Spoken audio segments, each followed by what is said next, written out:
주 안에서 사랑하는 여러분, 오늘은 허영에 맞서 참 영광을 쫓으라, 허영에 맞서 참 영광을 쫓으라 라는 제목으로 하나님 말씀 증거하고자 합니다.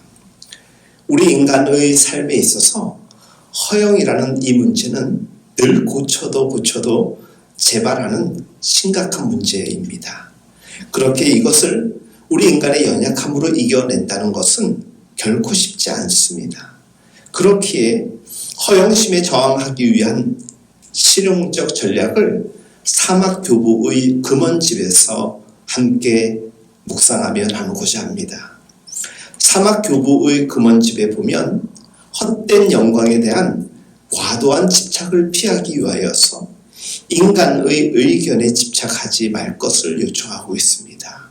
이는 달리 이야기하면 세상의 것을 듣지 말거나 보지 말라, 관심 갖지 말라는 것이 아니라 그것을 모두 수용하되 그에 하나하나 응당 대답하거나 말을 많이 하기보다는 하나님 앞에 침묵으로 나아가서 하나님의 지혜를 구하며 하나님의 방법으로 세상을 향하여서 최소한도로 하지만 가장 강력한 선포를 하라는 것입니다.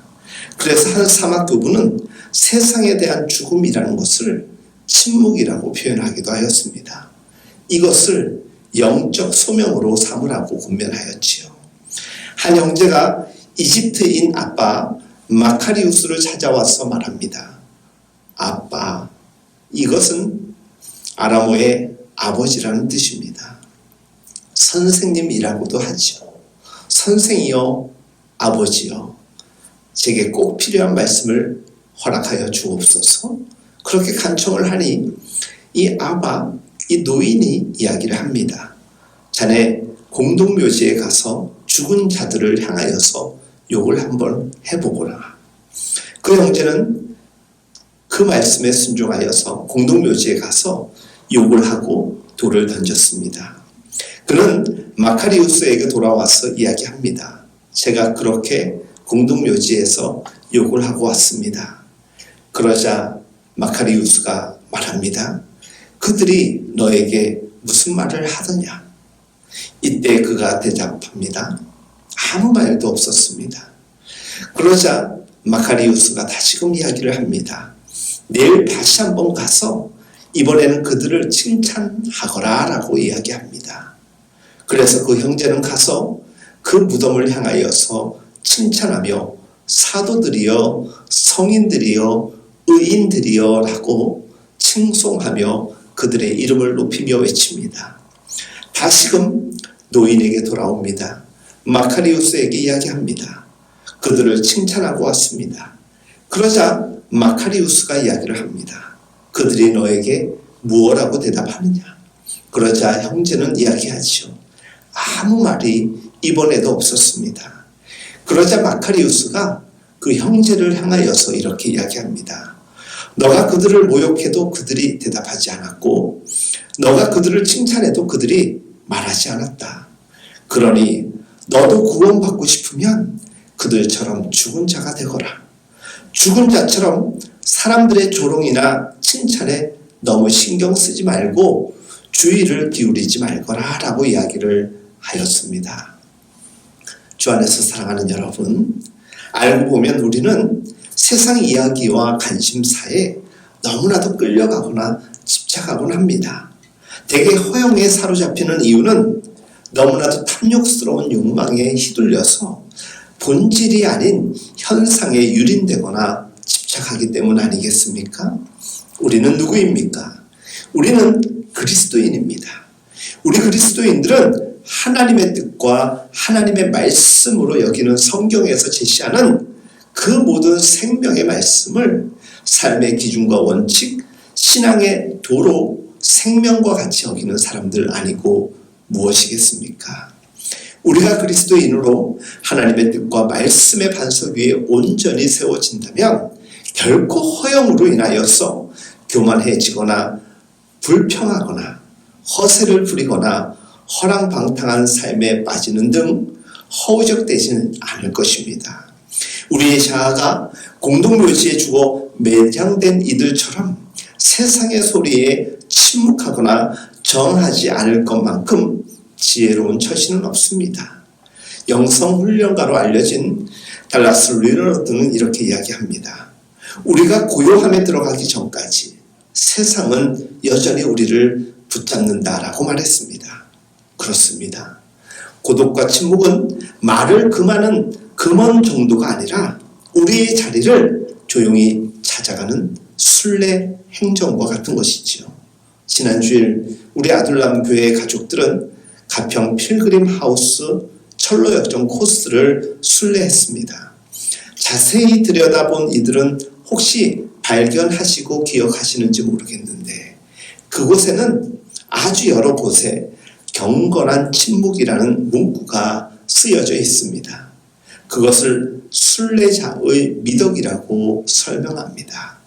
우리의 인생이 언제부턴가 너무 시끄럽지 않습니까?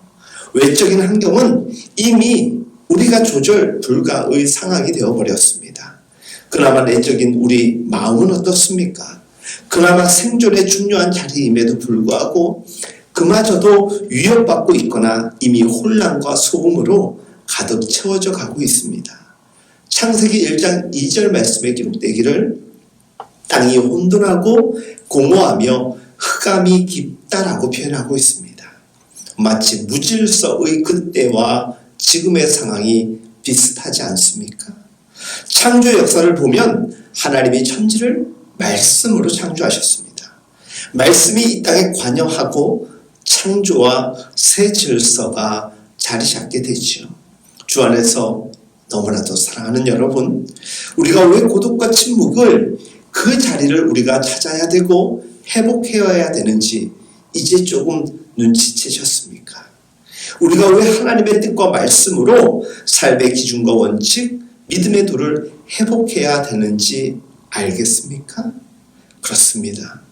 우리를 제어하는 유일한 방법은 하나님의 뜻과 하나님의 말씀이 위로부터 성령의 지혜와 능력 안에서 우리 내면에 임재될 때 비로소 영혼을 은밀히 파괴하는 이 헛된 욕망, 허영으로부터 죽음에 이르게 하는 치명적 악인 허영으로부터 우리 하나님께서 진리로 자유케 하시는 것입니다.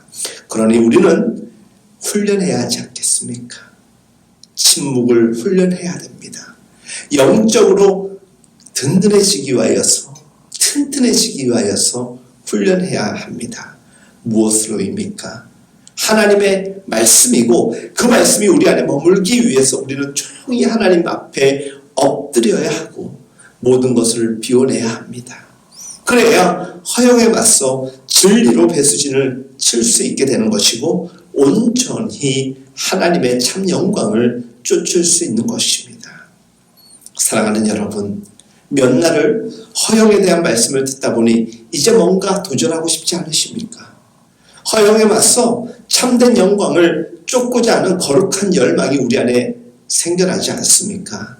그렇다면 지금이라도 당장 더더욱 경건한 침묵으로 우리의 정체성을 우리 하나님께 여쭤보십시오.